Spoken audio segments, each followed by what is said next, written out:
Hey, Joe here. I've got another quick tip. This actually will probably be real quick.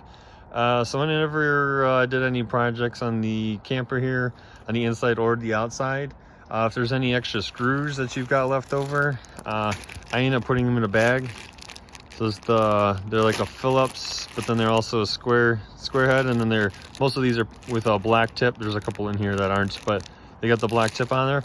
Those come in handy when you're running into other areas where you need to either add a couple of screws or replace some screws.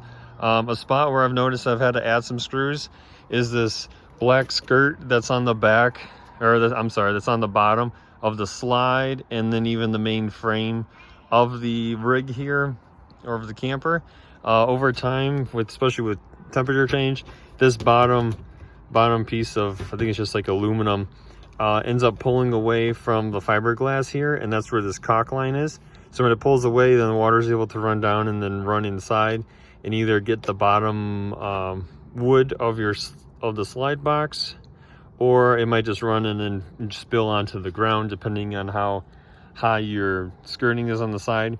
But with having those extra screws, I just went along, followed around the whole rig here, and then just pushed along where this black skirting is, and see where it was loose, or being able to see where it was supposed to be caulked. And if there was a gap in that caulk, I was able to just add a screw. So like you see some screws kind of along here. As you go along, you'll see them every so often.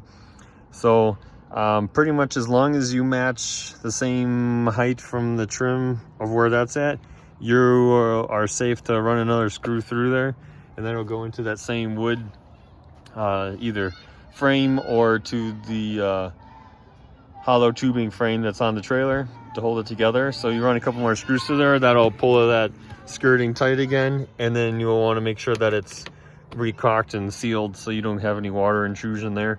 But easy and quick tip, especially if you have any extra black screws from any other projects that you've done within the rig, then all the screws match and you don't even notice the difference. Otherwise, if not, you just can grab a little black touch-up paint and touch it up, and it will blend right in and nobody will even notice the difference.